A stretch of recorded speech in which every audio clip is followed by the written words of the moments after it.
Welcome back to Xylem banking. 2025 exams ഒക്കെ almost complete ആയി. ഇനി 2026 വരാനിരിക്കുന്ന കംപ്ലീറ്റ് ബാങ്ക് ആൻഡ് ഇൻഷുറൻസ് എക്സാമിന് വേണ്ടിയിട്ടുള്ള പ്രിപ്പറേഷനിലായിരിക്കും എല്ലാവരും. അല്ലെങ്കിൽ പ്രിപ്പറേഷൻ സ്റ്റാർട്ട് ചെയ്യണം എന്ന് വിചാരിക്കുന്ന ആസ്പിറൻസ് ആയിരിക്കും ഉറപ്പായിട്ടും ഈ വീഡിയോ കാണുക.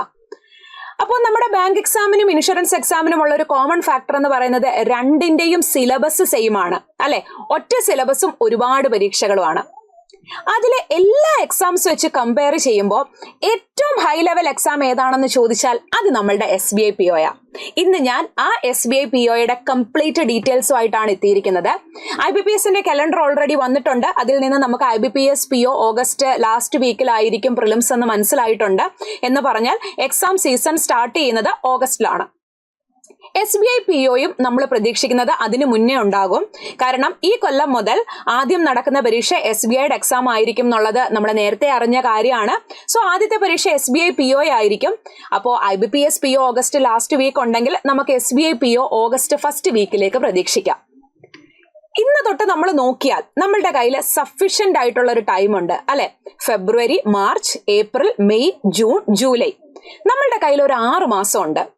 ആഞ്ഞു പിടിച്ചാൽ SBI PO പോരുമോ? അല്ലെങ്കിൽ ഞാനിപ്പോ നിങ്ങളോട് പറഞ്ഞു SBI PO ആണ് നമ്മുടെ ഈ ബാങ്ക് ആൻഡ് ഇൻഷുറൻസ് എക്സാമിലെ ഏറ്റവും ടോപ്പ് എക്സാം ഏതാണെന്ന് ചോദിച്ചാൽ നമ്മളുടെ SBI PO തന്നെയാണ്. അപ്പൊ ആ ഒരു എക്സാമിന് വേണ്ടിയിട്ട് പ്രിപ്പയർ ചെയ്ത് കഴിഞ്ഞാൽ താഴോട്ട് വരുന്ന എല്ലാ എക്സാംസിനും അത് യൂസ്ഫുൾ ആയിരിക്കും. പിന്നെ നിങ്ങളെ കറണ്ട് അഫയേഴ്സ് മാത്രം എന്ത് ചെയ്താൽ മതി? അപ്ഡേറ്റ് ചെയ്ത് പോയാൽ മതി. എങ്കിൽ SBI POയുടെ കംപ്ലീറ്റ് ഡീറ്റെയിൽസ് ഒന്ന് നോക്കിയാലോ? യെസ്, ആ പേരിൽ തന്നെയുണ്ട്. What you mean by PO? PO എന്ന് പറഞ്ഞാൽ പ്രൊബേഷണറി ഓഫീസർ. ബാങ്ക് റിക്രൂട്ട് ചെയ്യുന്നത് 2 പോസ്റ്റിലേക്കാണ്. ഒന്ന് PO പോസ്റ്റിലേക്കും മറ്റേത് ക്ലറിക്കൽ പോസ്റ്റിലേക്കും. PO മീൻസ് പ്രൊബേഷണറി ഓഫീസർ, അതായത് അസിസ്റ്റന്റ് മാനേജർ ആണ്. പക്ഷെ നമ്മൾ കയറുന്ന സമയത്ത് അസിസ്റ്റന്റ് മാനേജർ ആയിട്ടായിരിക്കില്ല, നമ്മൾ പ്രൊബേഷണറി ഓഫീസർ ആയിട്ടായിരിക്കും കയറുക. പ്രൊബേഷന് ശേഷം അസിസ്റ്റന്റ് മാനേജർ അല്ലെങ്കിൽ സ്കെയിൽ 1 ഓഫീസർ പോസ്റ്റിലേക്കായിരിക്കും നമുക്ക് കിട്ടുന്നത്. ഓക്കെ, എങ്കിൽ ആദ്യം തന്നെ ഒരു SBI PO ആകണം എന്നുണ്ടെങ്കിൽ നമ്മൾ എന്തൊക്കെ കടമ്പകളാണ് കടക്കേണ്ടത്? ആദ്യം തന്നെ നമുക്കൊരു പ്രിലിംസ് എക്സാം ഉണ്ടാകും, ഒരു പ്രിലിമിനറി എക്സാം ഉണ്ടാകും. അത് ക്വാളിഫൈങ് നേച്ചർ ആണ്. ഏതൊക്കെ സബ്ജക്ട്സ് ആണ് പഠിക്കേണ്ടതെന്നൊക്കെ മുന്നോട്ടേക്ക് പറയാം. അതിനുശേഷം നമുക്ക് ഒരു മെയിൻസ് എക്സാം ഉണ്ടാകും. ആദ്യം നമുക്കൊരു പ്രിലിംസ് എക്സാം ഉണ്ടാകും, അതിനുശേഷം ഒരു മെയിൻസ്. ദെൻ മെയിൻസ് ക്വാളിഫൈ ആയവർക്ക്, പ്രിലിംസ് ക്വാളിഫൈ ആയവർക്കാണ് മെയിൻസ് ക്വാളിഫൈ ചെയ്ത് കഴിഞ്ഞാൽ നമുക്കൊരു സൈക്കോമെട്രിക് ടെസ്റ്റ് ഉണ്ടാകും. ദെൻ ഗ്രൂപ്പ് ഡിസ്കഷൻ ഉണ്ടാകും ആൻഡ് ഇന്റർവ്യൂ ഉണ്ടാകും. ഒരു 5 ഘട്ട എക്സാം ആണ്. എക്സാം എന്ന് മാത്രമല്ല, ഇന്റർവ്യൂ എല്ലാം കൂടെ കൂട്ടി ഈ 5 കടമ്പ കടന്നാണ് നമുക്കൊരു SBI PO ആകേണ്ടത്. ഇത് കേട്ട് ടെൻസ്ഡ് ആകുമൊന്നും വേണ്ട. ഇപ്പോഴേ സിസ്റ്റമാറ്റിക് ആയിട്ട് കൺസിസ്റ്റന്റ് ആയിട്ട് പ്രാക്ടീസ് ചെയ്ത് കഴിഞ്ഞാൽ ഇതൊന്നും വലിയ ബുദ്ധിമുട്ടുള്ള കാര്യമല്ല. പക്ഷെ നന്നായിട്ട് പ്രിപ്പയർ ചെയ്യണം. ഓക്കെ, എങ്കിൽ ആർക്കൊക്കെയാണ് ഈ ഒരു SBI PO അപ്ലൈ ചെയ്യാൻ പറ്റുക? നമുക്ക് ക്ലറിക്കൽ പോസ്റ്റിലേക്കാണെങ്കിലും PO പോസ്റ്റിലേക്കാണെങ്കിലും നമ്മുടെ ബേസ് ക്വാളിഫിക്കേഷൻ എന്ന് പറയുന്നത് ഡിഗ്രി ആയിരിക്കണം. എനി ഡിഗ്രി, അത് ഏത് ഡിഗ്രി ആണെങ്കിലും കുഴപ്പമില്ല. BSc ആയിക്കോട്ടെ, BA ആയിക്കോട്ടെ, BDS ആയിക്കോട്ടെ, BTech ആയിക്കോട്ടെ, ഏത് ഡിഗ്രിയും അത് പാസ്സായിരിക്കണം. പക്ഷേ SBIക്ക് ലാസ്റ്റ് ഇയർ സ്റ്റുഡൻസിനും അപ്ലൈ ചെയ്യാം.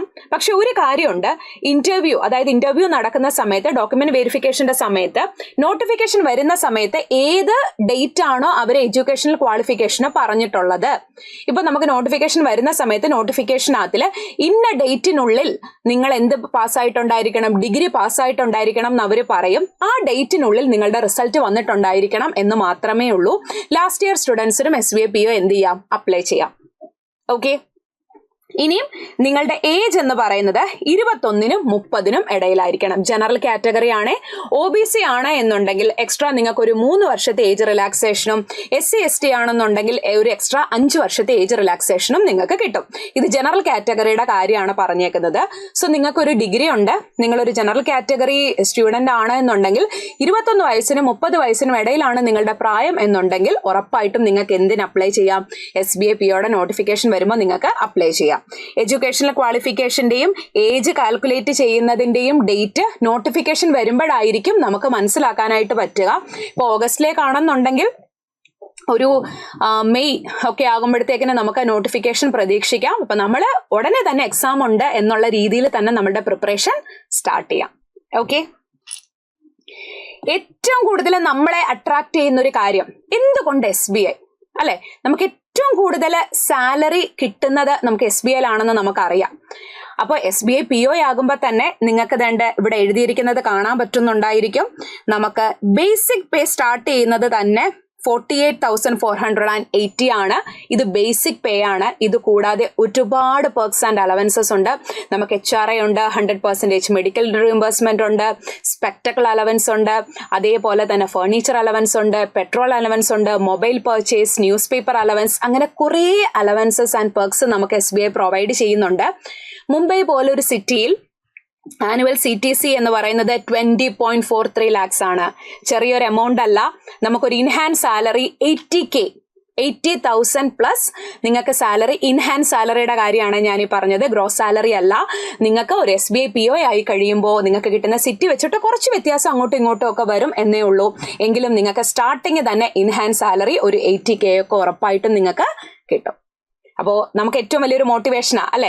അപ്പം സാലറി മാത്രമല്ല, ഒരുപാട് അലവൻസസ് ആൻഡ് പെർക്സ് ഉണ്ട്. ഏറ്റവും കൂടുതൽ നമുക്ക് അലവൻസസും പെർക്സും ഒക്കെ പ്രൊവൈഡ് ചെയ്യുന്നത് SBI ആണ്. ആൻഡ് ഓൾസോ ബെറ്റർ കരിയർ ഗ്രോത്തും കൂടെയാണ് SBI നമുക്ക് പ്രൊവൈഡ് ചെയ്യുന്നത്. ഓക്കെ, ഇനി ഇതിന്റെ സെലക്ഷൻ പ്രൊസീജിയർ ഓൾറെഡി നമ്മൾ പറഞ്ഞു. പ്രിലിംസ് ഉണ്ട്, പ്രിലിംസ് ക്വാളിഫൈ ചെയ്ത് കഴിഞ്ഞാൽ മെയിൻസ് ഉണ്ട്, മെയിൻസിന് ശേഷം നമുക്കൊരു സൈക്കോമെട്രിക് ടെസ്റ്റ് ഉണ്ട്, ദെൻ ഒരു ഗ്രൂപ്പ് ഡിസ്കഷൻ ഉണ്ട്, ദെൻ ലാസ്റ്റ് ഇന്റർവ്യൂ. അപ്പൊ എങ്ങനെയാണ് പ്രിലിംസിന്റെ ഒരു കടമ്പ എന്താണ്? പ്രിലിംസിന് നമ്മൾ ഏതൊക്കെ സബ്ജക്റ്റ് പഠിക്കണം, എന്തൊക്കെ കാര്യങ്ങൾ നമ്മൾ പ്രതീക്ഷിക്കണം, അല്ലെങ്കിൽ എങ്ങനെയൊക്കെയാണ് പഠിക്കേണ്ടത്, അതൊക്കെ നമുക്കൊന്ന് ഡീറ്റെയിൽഡ് ആയിട്ട് നോക്കാം. അപ്പോ 3 ഫേസ് ആണെന്ന് ഓൾറെഡി നമ്മൾ പറഞ്ഞു. ആദ്യത്തേതാണ് പ്രിലിമിനറി എക്സാമിനേഷൻ. ആ പ്രിലിമിനറി എക്സാമിനേഷന് നമ്മൾ 3 സബ്ജക്റ്റ് ആണ് പഠിക്കേണ്ടത്. English, quantitative aptitude and reasoning, 3 subject. അതിൽ മാർക്ക് ഡിസ്ട്രിബ്യൂഷൻ നിങ്ങളൊന്ന് നോക്കിക്കേ. നമ്മുടെ ഇംഗ്ലീഷിനാണെങ്കിൽ 40 ക്വസ്റ്റ്യൻ ആണ്. കൂടുതൽ നമ്പർ ഓഫ് ക്വസ്റ്റ്യൻ വരുന്നത് ഇംഗ്ലീഷിൽ നിന്നാണ്. അതിന് കിട്ടുന്ന സമയം എന്ന് പറയുന്നത് 20 മിനിറ്റ്സ് മാത്രം. Okay, then 30 question quantitative aptitude, 30 question reasoning. അപ്പൊ ഇവിടെ വെയിറ്റേജ് കൂടുതൽ എന്ന് പറയുന്നത് ഇംഗ്ലീഷിനാണ്. SBI POയ്ക്ക് വെയിറ്റേജ് കൂടുതൽ വരുന്നത് ഇംഗ്ലീഷിനാണ്. ഇവിടെ നിങ്ങൾ കണ്ടോ, ഡ്യൂറേഷൻ എന്ന് പറഞ്ഞ് 20 മിനിറ്റ്സാ കൊടുത്തേക്കുന്നത്. അതെന്തുകൊണ്ടായിരിക്കും 20 മിനിറ്റ്സ് എന്ന് സെപ്പറേറ്റ് കൊടുക്കാൻ കാര്യം? നമ്മളിപ്പോൾ സ്കൂൾ ക്ലാസ്സുകളിലും 10ലും ഡിഗ്രിയിലും ഒക്കെ നമ്മൾ ക്വസ്റ്റ്യൻ പേപ്പർ വാങ്ങിച്ച് എക്സാം എഴുതുന്ന സമയത്ത് നമുക്കിപ്പോൾ 100 മാർക്കിന്റെ ക്വസ്റ്റ്യൻ പേപ്പർ ആണെങ്കിൽ ഇപ്പം നമുക്ക് സമയം 3 മണിക്കൂർ ആണെങ്കിൽ ആ 3 മണിക്കൂറും നമുക്ക് എന്ത് ചെയ്യാൻ പറ്റും? ആ ക്വസ്റ്റ്യൻ കാണാൻ പറ്റും. നമ്മുടെ എക്സാം എന്ന് പറയുന്നത് നമ്മൾ മീൻസ് ബബിൾ ചെയ്യുന്ന എക്സാം അല്ല, നമ്മളുടെ CBT എക്സാം ആണ്. കമ്പ്യൂട്ടർ ബേസ്ഡ് ടെസ്റ്റ് ആണ് നമ്മളുടെ ബാങ്ക് എക്സാം എല്ലാം. അപ്പോ നമ്മുടെ പ്രിലിംസ് എക്സാമിന് ഈ 3 സബ്ജക്റ്റ് ഉണ്ട് എന്ന് പറഞ്ഞില്ലേ? ഇപ്പൊ ആദ്യം നിങ്ങൾക്ക് ഇംഗ്ലീഷിന്റെ സെക്ഷൻ ആണ് എന്നുണ്ടെങ്കിൽ നിങ്ങൾക്ക് 40 ക്വസ്റ്റ്യൻ, ഇംഗ്ലീഷിന്റെ 40 ക്വസ്റ്റ്യൻ, ഓരോ ക്വസ്റ്റ്യനും ഓരോ മാർക്ക്, അങ്ങനെ 40 മാർക്ക്. ഈ 40 ക്വസ്റ്റ്യൻ ആദ്യത്തെ 20 മിനിറ്റ് മാത്രമേ നിങ്ങൾക്ക് കാണാൻ പറ്റുള്ളൂ എന്ന് പറഞ്ഞാൽ ഇവിടെ സെക്ഷണൽ ടൈമിംഗ് ഉണ്ട്. അടുത്ത 20 മിനിറ്റത്തേക്ക് ക്വാണ്ടിറ്റേറ്റീവ് ആപ്റ്റിറ്റ്യൂഡ് നമ്മൾ 10 വരെ പഠിച്ചിട്ടുള്ള നമ്മുടെ മാത്സിൽ നിന്ന് 30 ക്വസ്റ്റ്യൻ ഉണ്ടാകും. ഓരോ ക്വസ്റ്റ്യൻ ഓരോ മാർക്ക്, 30 മാർക്ക്. അത് ചെയ്യാനും നിങ്ങൾക്ക് എത്ര മിനിറ്റാ ടൈം കിട്ടുക? 20 മിനിറ്റ്സ്.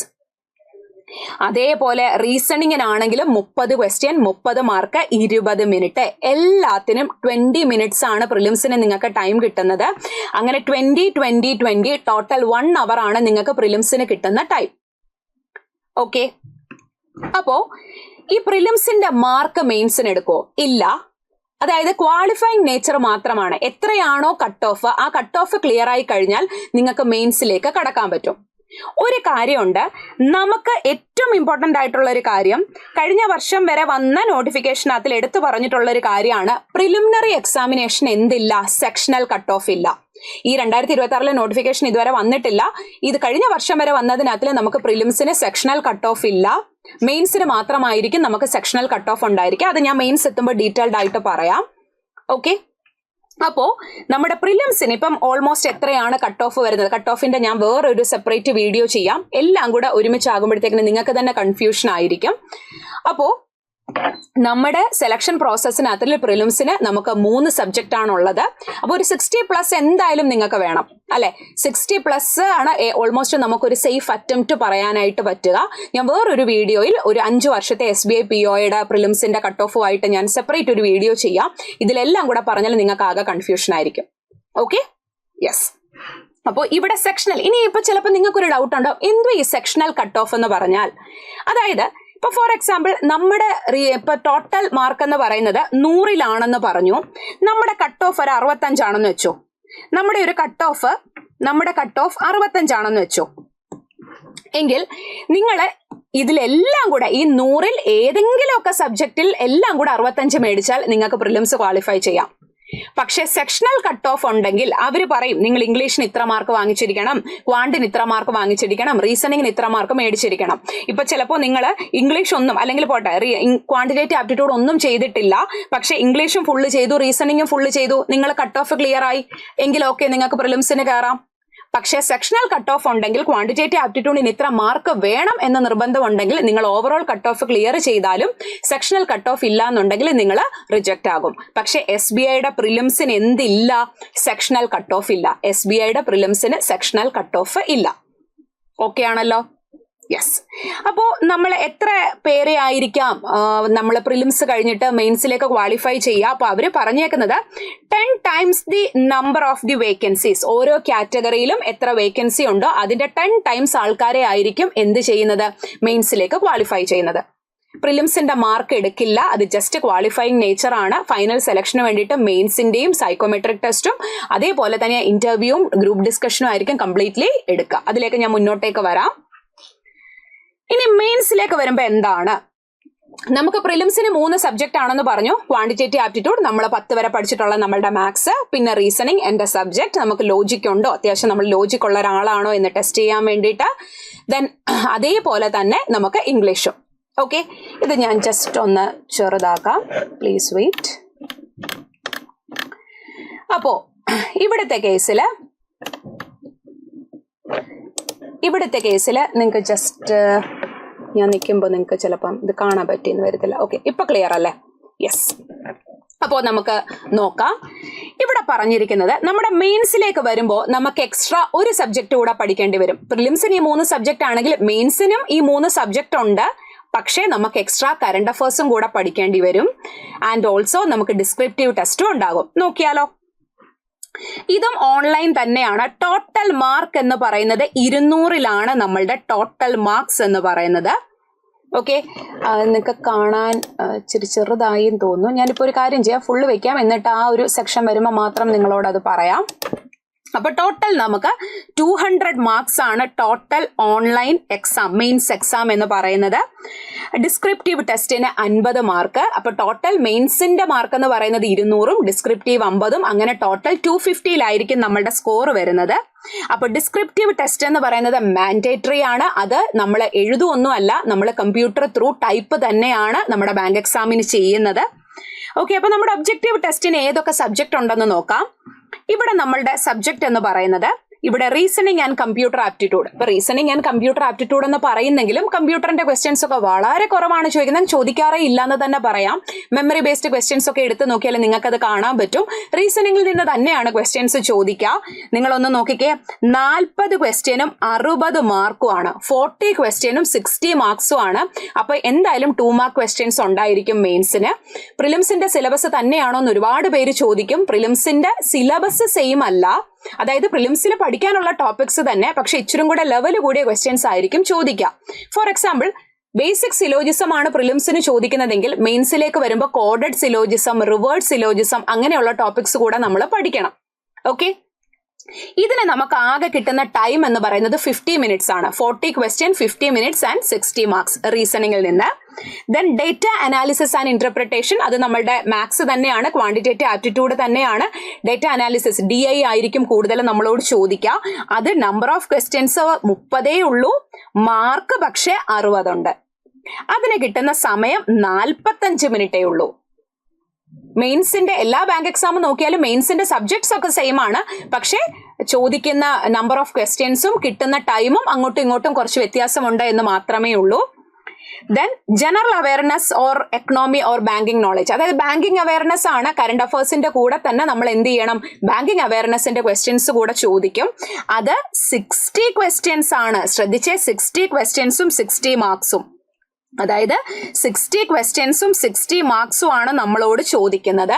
ഓരോ ക്വസ്റ്റ്യനും ഓരോ മാർക്ക്. 60 ക്വസ്റ്റ്യൻ ഉണ്ട്. വെയിറ്റേജ് കൂടുതലാണ് കറണ്ട് അഫയേഴ്സിന്. സോ ഇപ്പോഴേ പ്രിപ്പറേഷൻ സ്റ്റാർട്ട് ചെയ്യണം. പ്രിലിംസ് കഴിഞ്ഞ് വിത്തിൻ 3 വീക്സിൽ നമുക്ക് മെയിൻസ് ഉണ്ടാകും. അപ്പോൾ പ്രിലിംസ് കഴിഞ്ഞിട്ട് നമ്മൾ കറണ്ട് അഫയേഴ്സ് പഠിക്കാം എന്ന് കരുതിയാൽ ഒരിക്കലും നമുക്കൊരു 6 മാസത്തെ കറണ്ട് അഫയേഴ്സ് ഒരിക്കലും എന്ത് ചെയ്യാൻ പറ്റില്ല, പഠിക്കാനായിട്ട് പറ്റില്ല. ഓക്കെ, അതിന് നമുക്ക് കിട്ടുന്ന സമയം എന്ന് പറയുന്നത് 45 മിനിറ്റ്സ് ആണ്. റീസണിങ്ങിന് മാത്രമാണ് 50 മിനിറ്റ്സ് ഇതുവരെ വന്നേക്കുന്നത്. ബാക്കി ക്വാണ്ടിനാണെങ്കിലും അതേപോലെ കറണ്ട് അഫയേഴ്സിനാണെങ്കിലും 45 മിനിറ്റ് ആണ്. ദെൻ ഇംഗ്ലീഷ് ലാംഗ്വേജിന് 40 ക്വസ്റ്റ്യൻ, അതേപോലെ തന്നെ മാർക്ക് 20 ഉള്ളൂ. കിട്ടുന്ന ടൈം എന്ന് പറയുന്നത് 40 മിനിറ്റ്സ് ആണ്. ഓക്കെ ആണല്ലോ, സെറ്റല്ലേ? ഇത് ഇത്രയും കൂടെ കൂട്ടി ടോട്ടൽ നമുക്ക് 200 വരിക. ഡിസ്ക്രിപ്റ്റീവ് ടെസ്റ്റിന് നമുക്കൊരു 3 ക്വസ്റ്റ്യൻ ഉണ്ടാകും. അതൊന്നെങ്കിൽ നമുക്ക് കമ്മ്യൂണിക്കേഷൻ സ്കില്ല്, നമ്മുടെ കമ്മ്യൂണിക്കേഷൻ സ്കിൽ എത്രത്തോളം ഉണ്ട് എന്ന് അവർ ടെസ്റ്റ് ചെയ്യുന്നതാണ്. ഇമെയിൽ റൈറ്റിംഗ് ഉണ്ടാകും, റിപ്പോർട്ട്സ് ഉണ്ടാകും, സിറ്റുവേഷൻ അനാലിസിസ് ഉണ്ടാകും, പ്രിസൈസ് റൈറ്റിംഗ് ഉണ്ടായിരിക്കും. ഇതിലേതെങ്കിലും ഒരു 3 ക്വസ്റ്റ്യൻസ് ആയിരിക്കും നിങ്ങളോട് എന്ത് ചെയ്യുക, ചോദിക്കുക. അതിൽ ഇമെയിൽസ് കമ്പൽസറി ആണ്. 1 ഔട്ട് ഓഫ് 2 ഓപ്ഷൻസ്. അതായത് അവര് 2 എണ്ണം തരും. അതിലേതെങ്കിലും ഒരെണ്ണം നമ്മൾ കമ്പൽസറി ആയിട്ട് ചെയ്തേ പറ്റൂ. അത് നിർബന്ധമാണ്. അതിവിടെ എടുത്തു പറഞ്ഞിട്ടുണ്ട്. ഓക്കെ, അത് ഞാൻ ജസ്റ്റ് ഒന്ന് കാണിക്കാം. നോക്കിക്കേ, വേണ്ട, ഇവിടെ emails compulsory 1 out of 2 options. Then റിപ്പോർട്ട്സും അതേപോലെ തന്നെ കമ്പൽസറി 1 ഔട്ട് ഓഫ് 2 ഓപ്ഷൻസ്. അപ്പൊ either situation analysis or precise writing. അപ്പോൾ ഇമെയിലും അതേപോലെ തന്നെ റിപ്പോർട്ട്സും കമ്പൽസറി ആണ്. ഇതിൽ ഏതെങ്കിലും ഒരെണ്ണം നിങ്ങൾക്ക് ചെയ്താൽ മതി. ഒന്നെങ്കിൽ സിറ്റുവേഷൻ അനാലിസിസ് അല്ലെങ്കിൽ പ്രിസൈസ് റൈറ്റിംഗ്. ഓക്കെ, അങ്ങനെ നിങ്ങൾക്ക് ഡിസ്ക്രിപ്റ്റീവിന് എത്ര മാർക്കായിരിക്കും ചോദിക്കുക? മാക്സിമം മാർക്ക് 50 ആണ്. 50 മാർക്കിലാണ് ചോദിക്കുക. അങ്ങനെ മെയിൻസ് എന്ന് പറയുന്നത് നമ്മുടെ 4 സബ്ജക്റ്റിൽ നിന്ന് 200ഉം ഡിസ്ക്രിപ്റ്റീവിൽ നിന്ന് 50ഉം ടോട്ടൽ 250 മെയിൻസിന്റെ സ്കോർ വരുന്നത്. ഓക്കെ ആണല്ലോ? ഓക്കെ, ഇനി നമുക്ക് നെക്സ്റ്റ് എന്ന് പറയുന്നത് selection criteria for phase 3. Phase 3 എന്ന് പറയുന്നത് നമ്മളുടെ ഇന്റർവ്യൂ സെക്ഷൻ ആണ്. അപ്പോൾ മെയിൻസിന് എത്ര മാർക്ക് അല്ലെങ്കിൽ എങ്ങനെയായിരിക്കണം നമ്മൾ സ്കോർ ചെയ്യേണ്ടത്? പ്രിലിംസിന് നമ്മൾ പറഞ്ഞു സെക്ഷണൽ കട്ട് ഓഫ് ഇല്ല. പക്ഷേ ഇവിടെ മെയിൻസിന് നമുക്ക് സെക്ഷണൽ കട്ട് ഓഫ് ഉണ്ടായിരിക്കും. നമ്മൾ 4 എണ്ണം പറഞ്ഞു, ടെസ്റ്റ് 1, 2, 3 and 4. അതേപോലെ തന്നെ ഡിസ്ക്രിപ്റ്റീവ് പേപ്പറും. അതെല്ലാം ഇൻഡിവിജ്വലി നമ്മൾ ഓരോ സെക്ഷനും ഇത്ര സ്കോർ ചെയ്യണം എന്നുണ്ട്.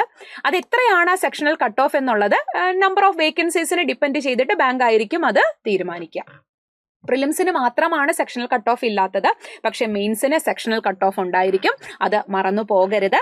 അപ്പോൾ എത്രയായിരിക്കും നമ്മളുടെ ആ ഒരു സ്കോർ അല്ലെങ്കിൽ ആ കട്ട് ഓഫ് അല്ലെങ്കിൽ എത്ര ആൾക്കാരെ എടുക്കണം എന്നൊക്കെ ഡിപ്പെൻഡ് ചെയ്യുന്നത് candidates numbering up to 3 times of approximate of the category wise vacancy. അതായത് നമ്മൾ നേരത്തെ പ്രിലിംസിന് ശേഷം മെയിൻസിലേക്ക് 10 times ആണെങ്കിൽ മെയിൻസിൽ നിന്ന് ഇന്റർവ്യൂയിലേക്ക് വരുമ്പോഴത്തേക്കിന് 3 times, അതായത് നമ്മുടെ എത്രയാണോ ഓരോ കാറ്റഗറി വൈസ് വേക്കൻസി എത്രയാണോ അതിന്റെ ഒരു 3 times ഉള്ള ആൾക്കാരെ ആയിരിക്കും എന്ത് ചെയ്യുക, ഷോർട്ട് ലിസ്റ്റ് ചെയ്യുക. ഓക്കെ, അപ്പോൾ ഓരോ ടെസ്റ്റിലും മിനിമം സ്കോർ ഉണ്ടായിരിക്കണം. മിനിമം സെക്ഷനിൽ, അതായത് സെക്ഷണൽ കട്ട് ഓഫും ക്ലിയർ ചെയ്യണം. അതേപോലെ തന്നെ ഓവറോൾ കട്ട് ഓഫും ക്ലിയർ ചെയ്തിട്ടുണ്ടായിരിക്കണം. ഓക്കെ ആണല്ലോ? ഇനി നമ്മൾ എപ്പോഴും പറയുന്ന ഒരു കാര്യമാണ്, ബാങ്ക് എക്സാമിന് സ്പീഡും ആക്യുറസിയും ഒരേപോലെ വേണ്ടതിന്റെ ആവശ്യകത നിങ്ങൾക്ക് ഓരോരുത്തർക്കും അറിയാം. കാരണം നമുക്ക് നെഗറ്റീവ് മാർക്സ് ഉണ്ട്, അല്ലെ, പെനാൽറ്റി ഉണ്ട്. 0.25 ആണ്. അതായത് 1/4. 4 എണ്ണം തെറ്റുമ്പോൾ 1 മാർക്ക് പോകും. അതായത് നമ്മൾ തെറ്റിക്കഴിഞ്ഞാൽ 1 മാർക്കും പോകും. അതായത് ഒരെണ്ണം തെറ്റിയാൽ 0.25 ആയിരിക്കും കുറയുക. There will be a penalty for wrong answers marked in the objective test. അപ്പോൾ 1/4 of the marks assigned to that question will be deducted as a penalty to arrive at a corrected score. ഇപ്പോൾ നിങ്ങൾക്ക് 20ലാണ്, ഇപ്പം നമ്മൾ ബാക്കി ഇപ്പം 20ലാണ് നിങ്ങൾ ഒരെണ്ണം തെറ്റി, അപ്പോൾ പിന്നെ ബാക്കി 19 ആയിരിക്കും. ബാക്കി 19 എണ്ണം ശരിയാണെങ്കിൽ അതിൽ നിന്ന് 0.25 കുറയും. 1/4 ആയിരിക്കും നമ്മുടെ നെഗറ്റീവ്. അതുകൊണ്ട് കറക്കി കുത്തുക എന്ന് പറയുന്ന കാര്യം നടക്കില്ല. നെഗറ്റീവ് മാർക്ക് പ്രിലിംസിനാണെങ്കിലും മെയിൻസിനാണെങ്കിലും ഉണ്ട്. ഇനി ഈ നമ്മുടെ മെയിൻസിന് ശേഷം കുറച്ച് കാര്യങ്ങൾ നമ്മൾ പറഞ്ഞിരുന്നു. എന്താണ്? സൈക്കോമെട്രിക് ടെസ്റ്റ് ഉണ്ട്, അതേപോലെ തന്നെ ഗ്രൂപ്പ് ഡിസ്കഷൻ ഉണ്ട്. അതെന്തൊക്കെയാണെന്ന് നമുക്കൊന്ന് നോക്കിയാലോ. നമുക്ക് നമ്മളുടെ മെയിൻസിന് ശേഷം ഒരു CBT എക്സാം തന്നെയാണ് സൈക്കോമെട്രിക് ടെസ്റ്റ്. എന്തായിരിക്കും ഈ സൈക്കോമെട്രിക് ടെസ്റ്റ്? അതൊന്നുമില്ല, നമ്മളെ കറക്റ്റായിട്ട് ആൾക്ക് മനസ്സിലാകാൻ, അതായത് നമ്മുടെ ഇന്റർവ്യൂവിനൊക്കെ മുന്നേ തന്നെ ആയിരിക്കും നമുക്ക് ഈ ഒരു സൈക്കോമെട്രിക് ടെസ്റ്റ് ഓൺലൈനായിട്ട് ഉണ്ടായിരിക്കുക. അപ്പോൾ അത് ആ ഒരു ടെസ്റ്റിൽ നിന്നും നമ്മളുടെ പേഴ്സണാലിറ്റി ട്രേറ്റ്, നമ്മളുടെ ആറ്റിറ്റ്യൂഡ്, നമ്മുടെ വർക്കിനോടുള്ള പാഷൻ എത്രത്തോളം ഉണ്ട്, അല്ലെങ്കിൽ നമ്മളുടെ ഇമോഷണൽ സ്റ്റെബിലിറ്റി എന്താണ്, നമ്മുടെ ഇൻറ്റഗ്രിറ്റി, ഹോണസ്റ്റി, അതേപോലെ തന്നെ നമ്മളുടെ ഒരു ഡിസിഷൻ മേക്കിംഗ് സ്റ്റൈൽ, അതേപോലെ തന്നെ team work and leadership quality, ഇതെല്ലാം ടെസ്റ്റ് ചെയ്യുന്ന കുറേ ക്വസ്റ്റ്യൻസ് ഉണ്ടായിരിക്കും. അതിൽ ഇത്ര മാർക്ക് വേണമെന്നില്ല, ബട്ട് ജസ്റ്റ് ക്വാളിഫയിങ് നേച്ചറാണ്. അത് വലിയ ടെൻഷൻ അടിക്കേണ്ട കാര്യമൊന്നുമില്ല. നമ്മൾ സിൻസിയർ ആയിട്ട് ചോദിക്കുന്ന ചോദ്യത്തിന് എന്താണോ ആൻസർ അത് മാത്രം കൊടുത്താൽ മതി. അല്ലാതെ അത് വലിയ ടെൻസ്ഡ് ആകേണ്ട കാര്യമൊന്നുമില്ല. നമ്മളെ പറ്റിയിട്ട് ഒരു കറക്റ്റ് ആയിട്ടുള്ള ഒരു ഐഡിയ, നമ്മുടെ പേഴ്സണാലിറ്റിയെ പറ്റിയിട്ടുള്ള ഒരു കറക്റ്റ് ഐഡിയ നമ്മൾ ഇന്റർവ്യൂവിന് ചെല്ലുന്നതിന് മുന്നേ ഉറപ്പായിട്ടും ആ ഇന്റർവ്യൂ പാനലിന് കിട്ടിയിട്ടുണ്ടായിരിക്കും. ഏതിൽ നിന്ന്? നമ്മളുടെ ഈ ഒരു സൈക്കോമെട്രിക് ടെസ്റ്റിന്റെ സ്കോറിൽ നിന്ന് അവർക്ക് കിട്ടിയിട്ടുണ്ടായിരിക്കും. നമ്മൾ ഓരോ ക്വസ്റ്റ്യൻസിനും, ഇപ്പോൾ ഒരു ഡിസിഷൻ മേക്കിംഗ് റിലേറ്റഡ് ക്വസ്റ്റ്യൻ ചോദിക്കാം, ഒരു സിറ്റുവേഷൻ ബേസിസിലുള്ള ഒരു ക്വസ്റ്റ്യൻ ചോദിക്കാം. ആ സമയത്ത് നമ്മൾ എന്തായിരിക്കും ആൻസർ കൊടുക്കുക, അതൊക്കെ വെച്ചിട്ട് നമ്മുടെ പേഴ്സണാലിറ്റി എന്താണെന്നുള്ളത് ഉറപ്പായിട്ടും ആ ഇന്റർവ്യൂ പാനലിൽ ഇരിക്കുന്നവർക്ക് നമ്മളെ പറ്റി ഇന്റർവ്യൂവിന് ചെല്ലുന്നതിന് മുന്നേ തന്നെ നമ്മളെ പറ്റിയിട്ടൊരു അറിവ് ആ സ്കോറിലൂടെ അവർക്ക് ഉണ്ടായിരിക്കും. ഓക്കെ, അപ്പം അത് നമ്മളൊന്ന് ജസ്റ്റ് ഒന്ന് പ്രാക്ടീസ് ചെയ്ത് കഴിഞ്ഞാൽ നമ്മൾ അതിൽ സിൻസിയർ ആയിട്ട് ആൻസർ ചെയ്താൽ മാത്രം മതി. നമ്മൾ എന്താണ് എന്നുള്ളത് അതിൽ നിന്ന് അവർക്ക് എന്ത് ചെയ്യാൻ പറ്റും, മനസ്സിലാക്കാനായിട്ട് പറ്റും.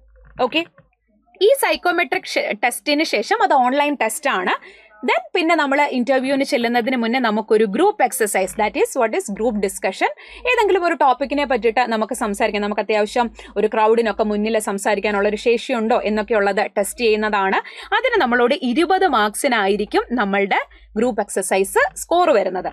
The bank will conduct psychometric test for personality profiling of those candidates who will be shortlisted for phase 3. Phase 3 means ഇന്റർവ്യൂവിന് ഷോർട്ട് ലിസ്റ്റ് ചെയ്ത എല്ലാവർക്കും സൈക്കോമെട്രിക് ടെസ്റ്റ് ഉണ്ടായിരിക്കും. ഓക്കെ, നോക്കിക്കേ, findings of the test may be placed before the interview panel four having A thorough perspective of the candidates. ഞാൻ നേരത്തെ പറഞ്ഞ അതേ കാര്യം, നിങ്ങളെ പറ്റിയിട്ട് ആ ക്വസ്റ്റ്യൻ ആൻസർ ചെയ്തതിൽ നിന്ന് നിങ്ങളെ പറ്റിയിട്ട് കറക്റ്റ് ആയിട്ടുള്ള ഒരു ഡീറ്റെയിൽസ് ഇന്റർവ്യൂ പാനലിന് കിട്ടിയിട്ടുണ്ടായിരിക്കും ആ ടെസ്റ്റ് അറ്റൻഡ് ചെയ്ത് കഴിയുമ്പോൾ.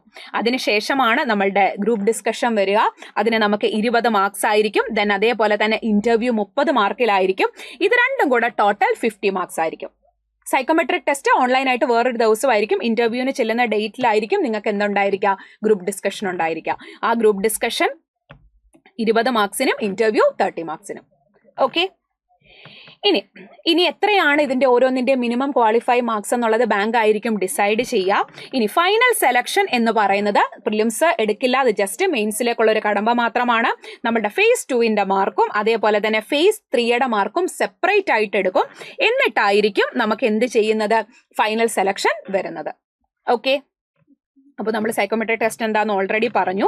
നമ്മുടെ റിട്ടൺ ടെസ്റ്റും ഡിസ്ക്രിപ്റ്റീവും കൂടെ 250ലും അതേപോലെ തന്നെ ഗ്രൂപ്പ് എക്സസൈസും ഇന്റർവ്യൂവും കൂടെ 500. അങ്ങനെ ടോട്ടൽ 250, 50, 300 ടോട്ടൽ. പക്ഷെ ഇതിനെ നോർമലൈസ് ചെയ്യും. അതായത് 250 മാർക്കിനെ 75ലേക്കും 50 മാർക്കിനെ 25ലേക്കും നോർമലൈസ് ചെയ്ത് ഫൈനൽ സ്കോർ വരുന്നത് 100.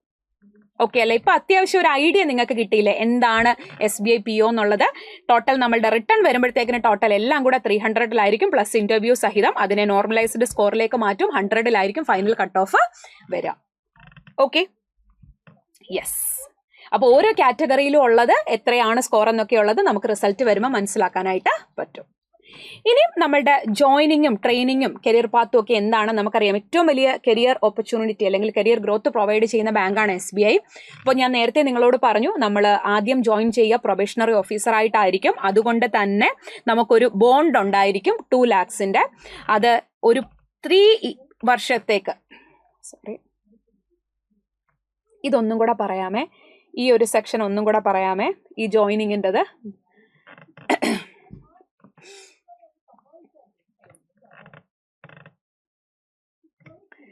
ഓക്കെ, ഇനി അടുത്തത് നമ്മുടെ ജോയിനിങ്ങും അതേപോലെ തന്നെ ബോണ്ടൊക്കെ ഉണ്ടോ, അല്ല ഒന്നും കൂടെ ഒന്നുകൂടെ. ഓക്കെ, അടുത്തത് ഇനി നമ്മളുടെ ജോയിനിങ്ങും ട്രെയിനിങ്ങിനെ പറ്റിയിട്ടൊക്കെയാണ്. അപ്പം ഞാൻ ഓൾറെഡി നിങ്ങളോട് പറഞ്ഞു, പ്രൊബേഷണറി ഓഫീസറായിട്ടായിരിക്കും നമ്മൾ ജോയിൻ ചെയ്യുക. നമ്മുടെ പ്രൊബേഷൻ പീരീഡിന് ശേഷമായിരിക്കും നമ്മളെ അവർ കണ്ടിന്യൂ അസസ് ചെയ്യും, നമ്മുടെ പെർഫോമൻസ് കാര്യങ്ങളും ഒക്കെ. എന്നിട്ടായിരിക്കും നമ്മൾ എന്താകുക, സ്കെയിൽ 1 ഓഫീസറായിട്ട് നമുക്ക് പെർമനന്റ് ആയിട്ട് അസിസ്റ്റന്റ് മാനേജർ എന്ന് പറയുന്ന പോസ്റ്റിലേക്ക് നമ്മൾ എത്തുന്നത്. അപ്പോൾ നമുക്ക് ഒരു executive a bond for a value of 2 lakhs 2 ലക്ഷത്തിന്റെ ബോണ്ട് ഉണ്ടായിരിക്കും. എത്ര വർഷത്തേക്ക്? 3 വർഷത്തേക്ക്. അപ്പോൾ അത് ആ സമയം എന്ന് പറയുന്നത് നമ്മളുടെ പ്രൊബേഷൻ പീരീഡ് ആണ്. അപ്പോൾ ആ ടൈം നമ്മൾ കംപ്ലീറ്റ് ആക്കണം. അതിന് മുന്നേ നമ്മൾ ഇറങ്ങിക്കഴിഞ്ഞാൽ നമ്മൾ ഉറപ്പായിട്ടും ഈ ഒരു എമൗണ്ട് നമ്മൾ അവർക്ക് തിരിച്ചു കൊടുക്കേണ്ടതായിട്ട് വരും. പിന്നെ എന്തായാലും നമ്മൾ SBPO ഒക്കെ ആയിട്ട് ജോയിൻ ചെയ്ത് കഴിഞ്ഞാൽ ഉറപ്പായിട്ടും നമ്മൾ മാറില്ലല്ലോ. അത്രയും നമ്മൾ സ്വപ്നം കണ്ട പോസ്റ്റിലേക്ക് എത്തുമ്പോൾ നമ്മൾ ആഗ്രഹിച്ചെത്തുന്ന ഒരു പോസ്റ്റാണ് അല്ലേ? ഓക്കെ, അപ്പോൾ ഇതുണ്ട് എടുത്ത് അവർ പറയുന്നുണ്ട് നമ്മളോട്. On joining, the selected candidates will be designated as probationary officer and may be on probation for 2 years. 2 വർഷത്തേക്കായിരിക്കും probation period ഉണ്ടായിരിക്കുക. They will be subjected to continuous assessment as per the bank's extent policy. അപ്പോൾ ഈ ഒരു probation പീരീഡിൽ അതിനുശേഷമായിരിക്കും എന്ത് ചെയ്യുക, ബാങ്കിന് junior management grade scale 1 പോസ്റ്റിലേക്ക് നമ്മൾ പെർമനന്റ് ആയിട്ട് ആകുന്നത്. നമുക്ക് കിട്ടിക്കഴിഞ്ഞാൽ നമ്മൾ ഓൾറെഡി അവിടെ നന്നായിട്ട് വർക്ക് ചെയ്യുകയും ചെയ്ത് കഴിയുമ്പോൾ നമ്മൾ SBI PO ആയി, അസിസ്റ്റന്റ് മാനേജർ ആകും സ്റ്റേറ്റ് ബാങ്ക് ഓഫ് ഇന്ത്യയിൽ. Okay, yes. ഇനി എല്ലാവരും ചോദിക്കുന്ന ഒരു കാര്യമാണ്, നമ്പർ ഓഫ് ചാൻസസ് ഉണ്ടല്ലോ SBIക്ക്, എത്ര ചാൻസ് വരെയാണ് എഴുതാൻ പറ്റുക? ആദ്യം നിങ്ങൾ മനസ്സിലാക്കേണ്ട കാര്യം, പ്രിലിംസ് എഴുതുന്നതല്ല നമ്പർ ഓഫ് ചാൻസ് ആയിട്ട് കണക്കാക്കുന്നത്. നമുക്ക് വേണ്ട appearing in preliminary examination will not be counted as a chance. Appearing in mains examination will be counted as a chance. നമ്മൾ മെയിൻസ് എഴുതുന്നതാണ് എത്രയാണ് ചാൻസ് എന്നുള്ളത് കൗണ്ട് ചെയ്യുന്നത്. പ്രിലിംസ് എഴുതി കിട്ടിയില്ല, അതിനെ ഒരു ചാൻസ് ആയിട്ട് ഒരിക്കലും SBI കണക്കാക്കില്ല. മെയിൻസ് എഴുതുന്നതാണ് നമ്പർ ഓഫ് ചാൻസസ് ആയിട്ട് പറയുന്നത്.